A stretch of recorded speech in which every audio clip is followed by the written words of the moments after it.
ajarännaku ja läheme tagasi aastasse 1944.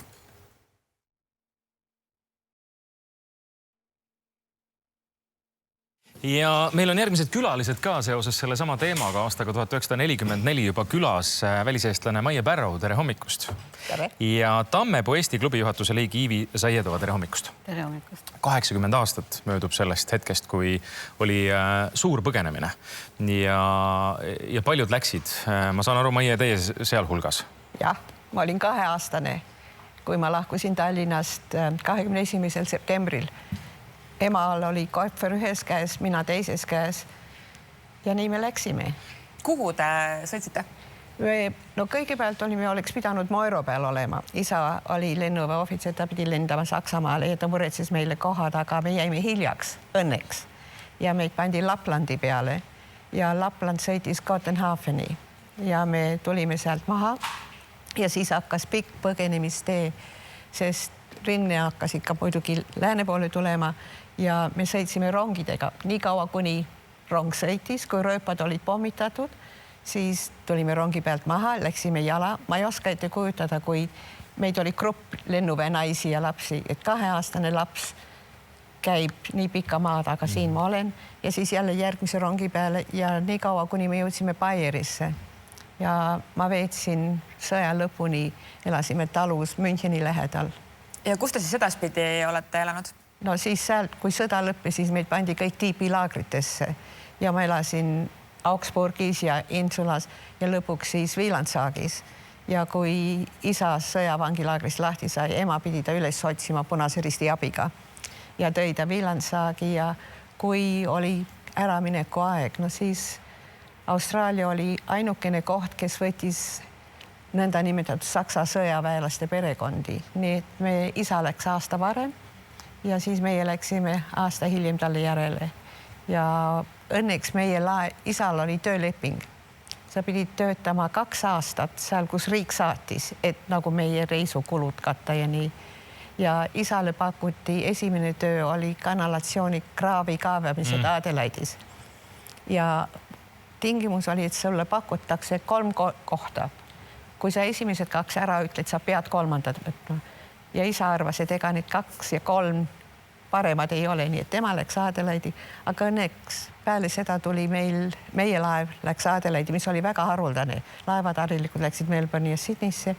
Ja siis sinna me jäime ja seal ma kasvasin Eesti kodus ja Eesti ühiskonnas, kuni ma ülikooli lõpetasin ja abiellusin ja Inglismaale läksin. Iivi, kui palju selliseid lugusid on kogutud, nagu on Maie lugu?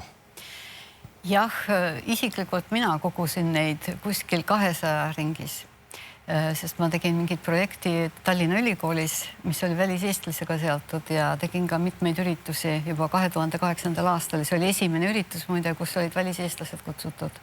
Ja 2015 ma lõpetasin oma projekti Tallinna Ülikoolis ja ausalt öeldes sealt tuligi mul see mõte, sellepärast, et ma ei oleks ette kujutanud, ma olen ju Eestis sündinud, et nii palju valu ja niisugust mitte lahti rääkimist on väljaspool, et ei saada aru, mis siis tegelikult toimus sellel ajal ja seda mälu tõesti Eestis ei ole. Ma ju ise ka olen siin ja ma ka ei teadnud, ma midagi kuulsin vanematelt, aga see oli ju kõik pidi vaikima, sellest ei tohtinud ju rääkida. Ja see 50 aastat oli ju see asi, mis panigi meid kinni ehk, aga rääkima peab.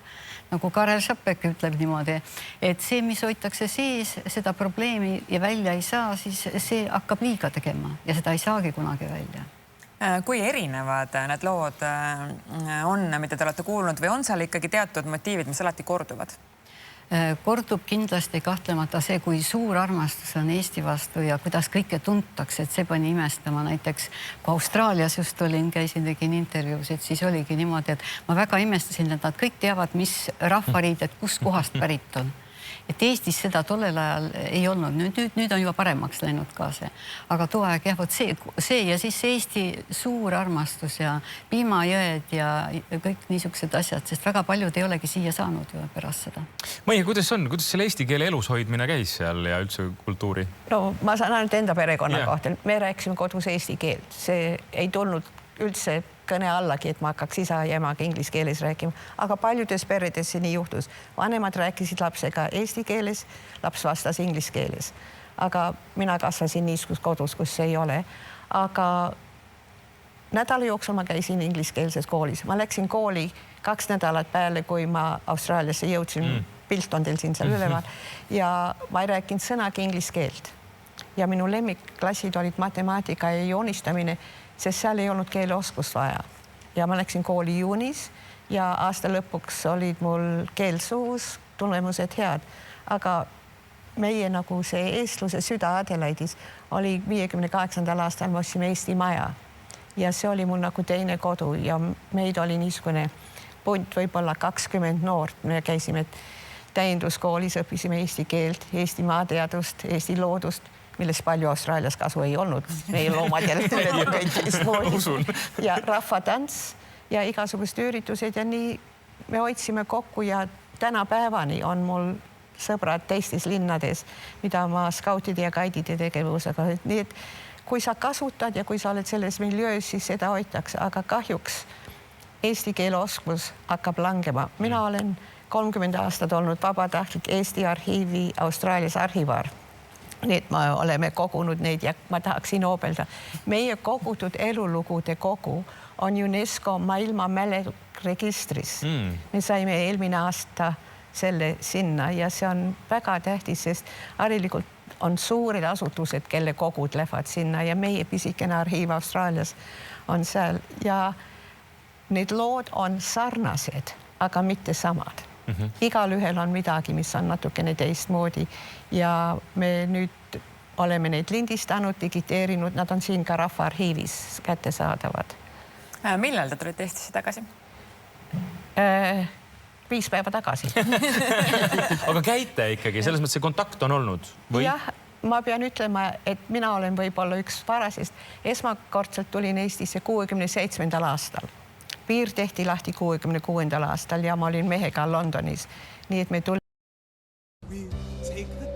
tulime Helsingist laevaga, ööbisime laevas. Viru hotell oli suur auk maa sees.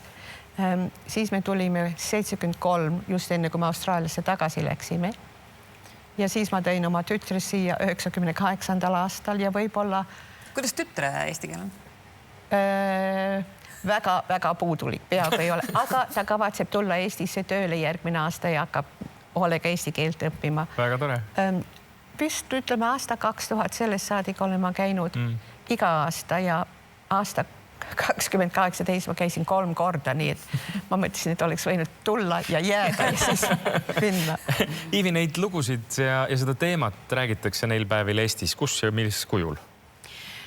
Noh, eks ta on ikka selle sama projekti jätk, mis ma tegin, et ma otsisin kohe kohta, kus teha ja lõpuks siis õnnestus mõttega, et 2018 ülemaailmne Eesti Kesknõu, kus on ka Tšehhi-Eesti klubi, mille vedaja ma olen ja esindaja, siis sealt kaudu panime resolutsiooni sisse, et me tahame siia mälestusmärki ja me tahame, et seda rohkem teadvustatakse, sest ühisteadvuses ei ole seda mälu osa.